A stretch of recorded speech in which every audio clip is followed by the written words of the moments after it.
wormholes, particle physics, extra dimensions. Are the wonders of so-called reality really what they appear to be? Or do we exist in an elaborate hologram? Is our universe the result of random activity or the result of intelligent design? If a creator was involved, can we discover him through our perception of divine order? This is Into the Multiverse with Josh Peck. What can the stars tell us about prophecy, and how does the Bible relate to all this? There's actually quite a bit of astral prophecy in the Bible, surprising to myself when I first learned about this, and most Christians, I would imagine, today. In studio with me, my lovely, beautiful wife, Christina Peck. How are you doing? I'm doing well, thank you. Fantastic. And he's already laughing. It's really good when your wife is doing well. Yeah, it helps. Our guest, Dr. Michael Heiser, who has written the book Reversing Hermon. What's the proper? How do you properly say it? I always just say Herman, but I don't think that's... It sounds like Herman Munster then. Hermon. Reversing Hermon. Yeah, fantastic book. I had an opportunity to read an early advanced copy. I don't know what you would call it, but had a chance to read it. Phenomenal stuff. I also read Derek Gilbert's, which we will be doing episodes with him as well, but we'll record those at a different time. We don't want it to be too much like the Skywatch TV programs. Well, let's get right into it. So before we start, there might be some people who this is their first time watching the program. Where can they find us online? Hey, you can find us here on YouTube at youtube.com/Into the Multiverse. You can also find us on skywatchtv.com. You can scroll down, and there'll be a picture of Josh and I with the Into the Multiverse logo. You can click on it. It will bring you right here to the YouTube channel. Don't forget to subscribe. And if you have Roku, check us out on Roku on the Skywatch TV channel. Absolutely, yes. Make sure you subscribe.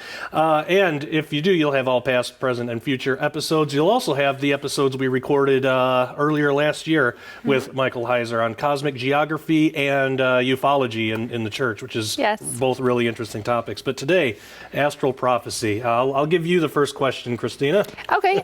You talk a lot about astral prophecy relating to the birth of Jesus in your new book, Reversing Hermon. For the viewer, how is the Bible's use of astral prophecy different from astrology? That's a good question. You're going to get that all the time when you bring this up. Yeah, astral prophecy, it really, I think even broader, most ancient, use of the stars, to, sort of predict things or, tell stories and that kind of thing. This is not, as I like to say, this will date me, this is not Miss Cleo. This is not, I'm looking up at the stars and it's going to be talking about determining my individual destiny and fate and all that stuff. Who should I marry? What car do I buy? Right. It's not that at all.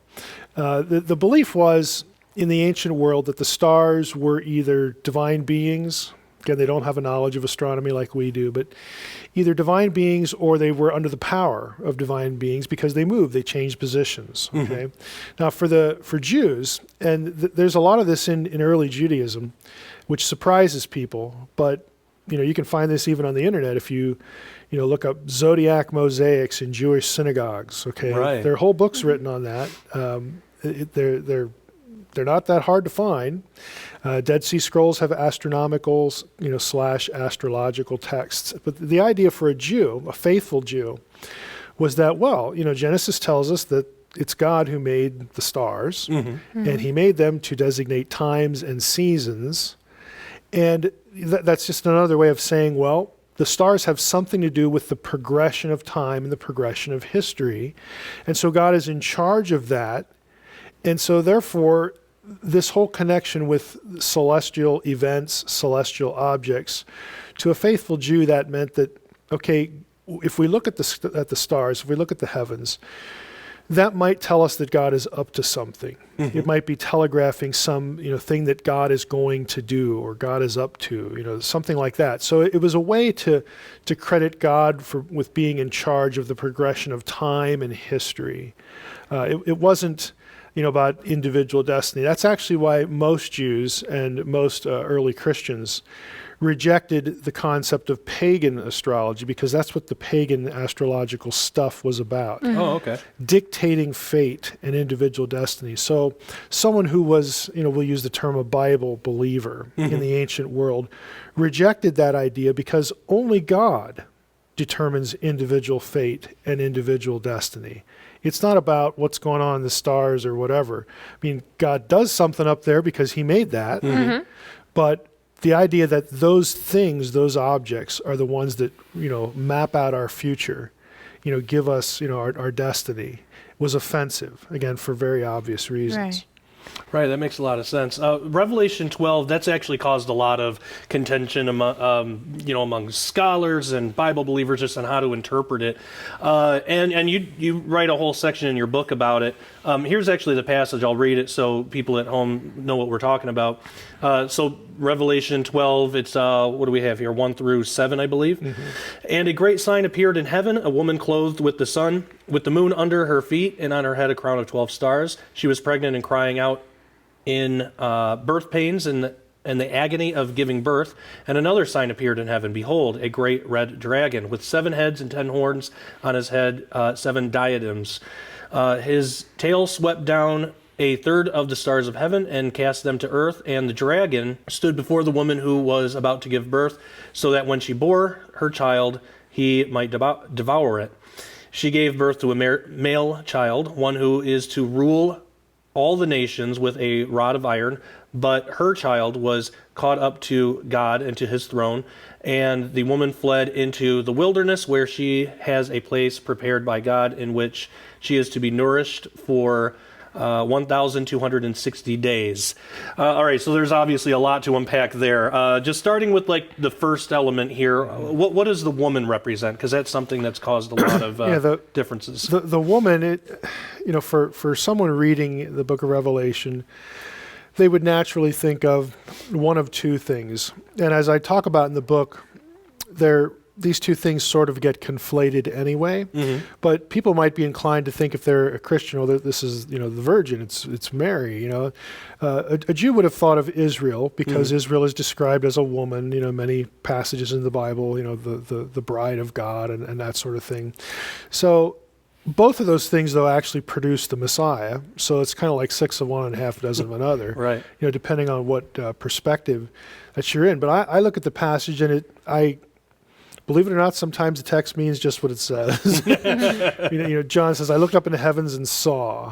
Okay, and so he tells you what he's looking at.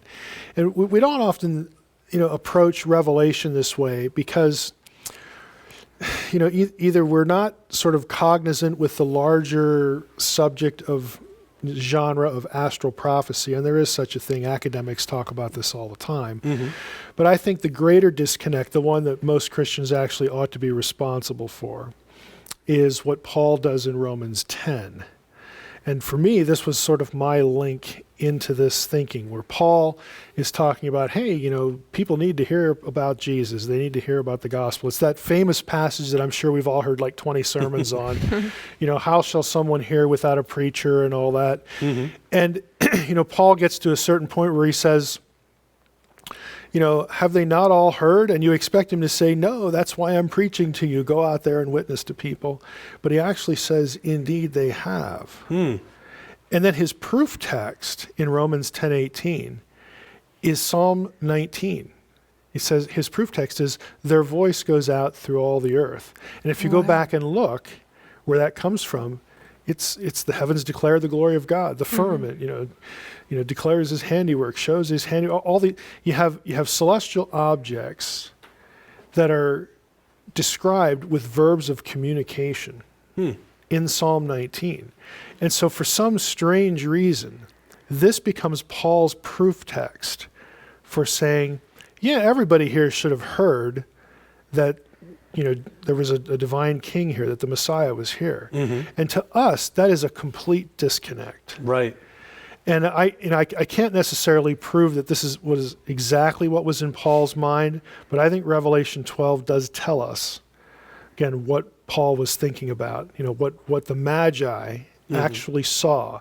It was more than just one sign, okay, the star in Matthew 2.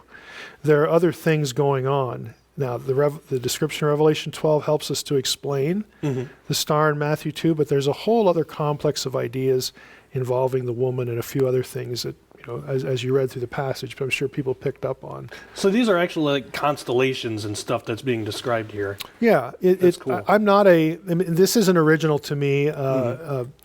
There's a very worthwhile book. I would get a later edition of it if you can, second or third edition. The Star That Astonished the World by Ernest Martin has done a lot of really good work here. I don't agree with all of Martin's theology, but I think his case here is pretty compelling. Other astronomers have done work using his work in Revelation 12, but the notion was that what John is describing very clearly, if you're thinking in these terms, is you have the woman who's the virgin about to give birth. Okay, the sun and the moon. Okay, the sun is in her midst. This is classic astronomical, astrological language for the sun being in a constellation. I mean, people still use this terminology today. The moon is at her feet. Well, that's kind of easy to figure out. If you start plotting this in an astronomy program, which I've done, lots of other people have done. You notice other things that are going on. Okay, you've got two candidates for the dragon. There's one at her feet on the ecliptic, which is really interesting because the ecliptic is this imaginary line that goes through the heavens. That astronomers use to map out the path of the constellations through the year. The Masoretic text in Psalm 19, Paul quotes the Septuagint. Their voice goes out through all the earth, but the traditional Hebrew text says their line goes out through all the earth. Wow. Which I think is very clearly a reference to the ecliptic. So you got that going on. You've got off the ecliptic, you've got another dragon constellation, Hydra underneath. It's Scorpio with the claws. We divide that up into Scorpio and Libra. But in the ancient world, that was one. It was referred to as a dragon, with the claws underneath. Above her head is Leo, which is the messianic, the Lion of Judah. Inside Leo, you have a conjunction of the king star, Regulus, with the king planet, Jupiter. And if you look at, with the birth of Jesus, every Christmas, we hear, stories about astronomers trying to figure out the Star of Bethlehem. That's the dominant explanation, that it's Jupiter, because Jupiter has what's called retrograde motion. So it fits in with that. So, a lot of people just fixate on that. And all I'm suggesting is, well, maybe John actually meant what he said when I looked up in the heavens and saw, because very clearly it's the Messiah. She's giving birth to a child who will rule the nations with a rod of iron, quoting Psalm 2, a classic messianic text. And that's fascinating. That's awesome. And it shows how when we try to take things out, like a lot of the church has done, how much we really miss. When we call just a blanket statement, call everything astrology, we shouldn't have anything to do with that. Right. But when it clearly does say in the scripture, well, yeah, we have to be careful, and Paul condemns pagan astrological practices in Galatians, and there are reasons that he does it, but then there are reasons that he's quoting Psalm 19, which is again astronomical language, as speaking to us about the birth of a Messiah. I mean, Paul does one and not the other, and then, well, why? What's the difference? And again, if you study, the subject matter, the differences become pretty clear. Yeah. It's fascinating. Yeah. Well, we want to let you know at home how you can get a hold of Dr. Michael Heiser's fantastic book, Reversing Hormone. So right after this, we'll be talking about the dragon, sea creatures, and chaos. Stay tuned. I will ascend into heaven. The war began in Eden when the dragon, known as Nakash, lured Adam and Eve into sinning with the lie. Ye shall be as gods. I will exalt my throne above the stars of God. Soon, humans multiplied upon the earth, and rather than worship God, they fell down at the feet of dragons. I will sit also upon the mount of the congregation. But it wasn't enough for the dragons. They wanted to do more than just own mankind. They wanted to destroy them, to forever keep them from re-entering the divine council. I will ascend above the heights of the clouds. The war raged on, where fallen angels descended onto mountaintops, spreading fear and false doctrine. It is a war for the souls of men, and only a Savior's blood could change the outcome. I will be like the Most High. Satan and his minions go by many names and wear many faces, but their strategy has always been to imitate God's truth. We call this war for men's minds the Great Inception. Learn the secret history of the spiritual war. Learn the names of the deceivers and what their true aims really are. Learn where they have struck and where they will strike again before it's too late. The Great Inception. We're in the middle of a battlefield surrounded by an enemy that we've been told doesn't even exist.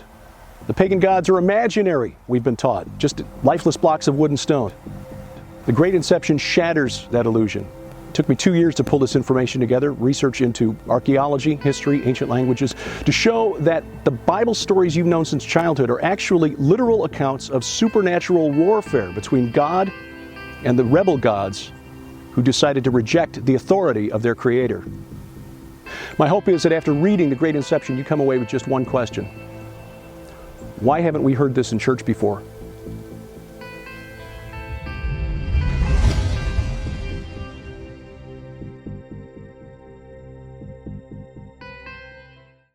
You've been fighting in a war against an enemy you've been told doesn't even exist. Skywatch TV wants to change that to prepare you for the battles ahead. Beginning March 7th, exclusively from Skywatch TV, the Cosmic War Collection finally arrives. Featuring 3 groundbreaking books, a 5-hour DVD, and a 7-hour audio series showing you how real the supernatural War of Kingdoms actually is. Reversing Hermon by acclaimed Bible and ancient language scholar Dr. Michael S. Heiser, and The Great Inception by Skywatch TV's Derek P. Gilbert. You'll learn how Christ's full mission has been misunderstood for 2,000 years. Not only did he come to shed his blood to redeem mankind, Jesus was on a mission to reverse the sin of the angelic watchers who descended on Mount Hermon. You'll also discover how Bible stories you've known since childhood were literal battles in the spirit realm between God and the gods who rebelled. When you order the Cosmic War Collection from Skywatch TV, you'll receive Reversing Hermon by Dr. Michael S. Heiser, The Great Inception by Derek P. Gilbert, a new, exclusive, never-before-offered deluxe hardcover collector's edition of the Book of Enoch. The Real Clash of the Titans DVD, a special, never-before-released video compilation with 5 hours of teaching on the long war between God and the gods. And The Unseen Adversary, a brand new audio series on MP3 disc with 7 hours of Derek P. Gilbert interviewing Dr. Michael Heiser on the Watchers, UFOs, and the Great Cosmic Rebellion of Satanic Forces. A value of more than $100, yours for just $29.95. The Cosmic War Collection, available beginning March 7th only from Skywatch TV. Know your enemy. Order the Cosmic War Collection beginning March 7th by calling 844-750-4985 or log on to skywatchtvstore.com. Welcome back to Into the Multiverse. We are speaking with Dr. Michael Heiser on his book, Reversing Hermon, specifically Astral Prophecy. Now, you had a question about... Yes. Okay. And regarding the dragon, a lot of people will say that it's Satan, but you have other information about sea creatures and chaos and Hydra. I mean, John, again, is looking at the sky. He's looking at the heavens. He's not looking into hell. Okay? So again, it's very clear that when he's talking about the dragon, he's talking about something in the sky, and some of that gets associated with Satan because Satan, in the larger scope of biblical theology, is the one who is responsible for upheaval. All the things that are working against God and his people, contrary to what God wants. Okay? So if you look at the dragon discussion, there's really 2 options here. The object on the ecliptic, the constellation on the ecliptic, could be one candidate, and personally, that That one looks good to me because it's on the ecliptic. It's directly under, the feet of the woman she's about to give birth, ready to devour the child. Well, the text, though, actually says that the dragon was, in front of. Okay, enopion is the Greek term there. So that can mean in front of, beside, in the presence of. It's actually pretty variable.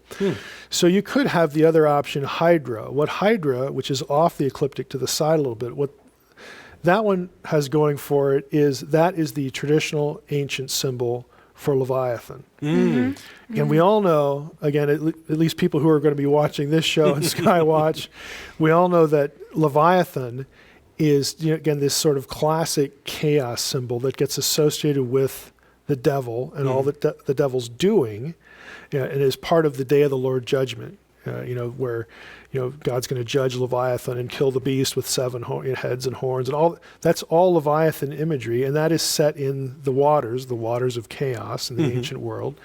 And lo and behold, we get a lot of connections between those ideas and what John, is actually seeing here. So it could be either, but the point is that there's a dragon, and he's saying this is a threat. And connecting it with Satan is very logical because, again, God is bringing the Messiah through the Virgin into the world, and he wants its destruction. Right. Okay, to again, keep everything in upheaval, to prevent all of this stuff from being reversed. In reversing Hermon, the whole book is really about reversal themes.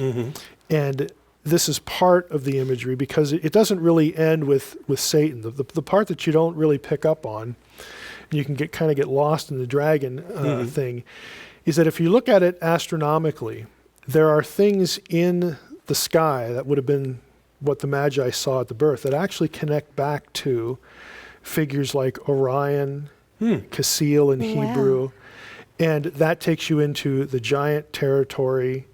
There's a Dead Sea Scroll text, a Targum of Job, that connects Orion with the Nephilim. Oh, wow. I mean, you get really interesting stuff that we could get into how it factors into flood chronology and Jewish traditions about how Noah had a particular birthday, Tishri 1. If you plot this out, again, in an astronomy program, guess what? The Messiah shows up on Tishri 1. Wow. Okay. Wow. There are just a number of things like this that if you were a Jew, again, a literate Jew, not someone who hadn't spent any time in these texts, you would have looked at this and worked the numbers and thought, wow, Jesus and Noah share a birthday.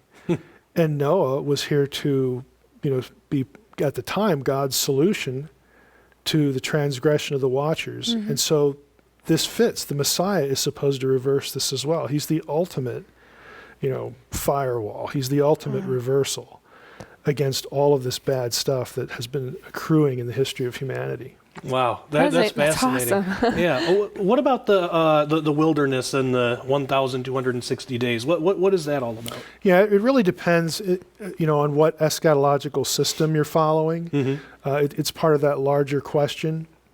If you're, I guess, I don't want to use words that are kind of clunky, but I'll use these because they're pretty descriptive. But if you're like a literalist, maybe a premillennial dispensationalist or something like that, you would be looking at the 1260 as a time of persecution, protection from persecution. Because we actually look at Revelation 12, the woman who is Israel is being protected, from the dragon.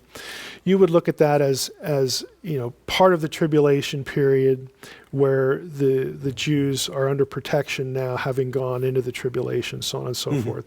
If you're not of that persuasion, then you're going to keep it with Israel of the first century when the Messiah was actually born. And so you're going to have your own sort of timing out of events where you look at the Romans, who are persecuting the people of God, not only just Jews but early Christians as well. And so you look at that as a protection in the first century from different historical figures and events. So it really just depends on what system.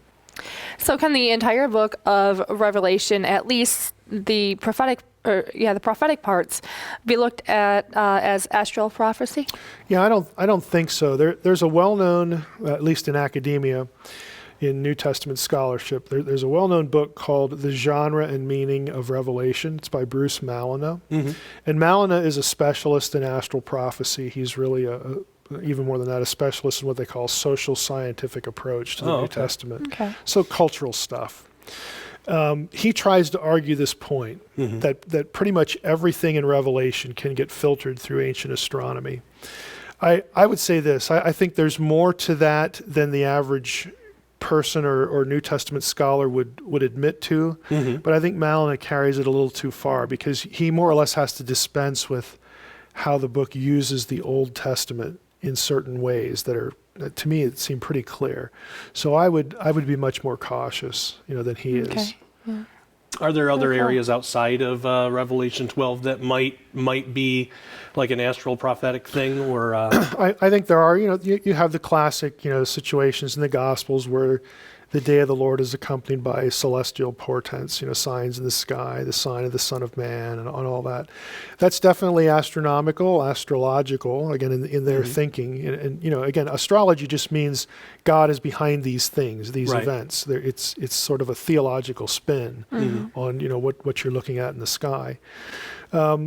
It's very general, though. For instance, we're never told what the sign of the Son of Man is. It could be 2 or 3 different things. So it lacks specificity, which is why I caution people, look, even if you can sort of, you have a lot of material here to deal with in Revelation 12. Don't assume, though, that Revelation 12 is a commentary on Matthew 24, Matthew 25, because we're just not told that. So you can get into a lot of trouble date setting because anything astronomical you can plot on a calendar. I mean, as I do in the book, it comes down to a 90-minute window for the birth of Jesus. Yeah. And the date is pretty significant. And on both calendars, secular calendar, Jewish calendar, and in our day and age, the date is pretty significant too. But that doesn't mean that becomes a cipher for other passages. That makes sense. Because we're just not told that information. Right. So what is the true date of Jesus' birth, and why is it significant? Well, again, if you take everything at face value, you come out with September 11th in 3 BC. Now, the main obstacle to that, as I point out in the book, that scholars, sort of poo-poo that as well. We know that Herod died in 4 BC, and he has to be dead after the birth, and it's not actually true. There's been a lot of recent scholarship on Herodian chronology in particular, and even Herodian coins that help establish chronology, that you can have a death of Herod, depending on what calendar you use, in 1 BC. So it's no obstacle to an astronomical reading that I'm talking about in the book. Fantastic. Wow, that's cool. We are just about all out of time. Actually, we are all out of time. Well, stay tuned because there will be more with Dr. Michael Heiser at a later date. But until next time, thank you again for joining us. As always, take care and God bless.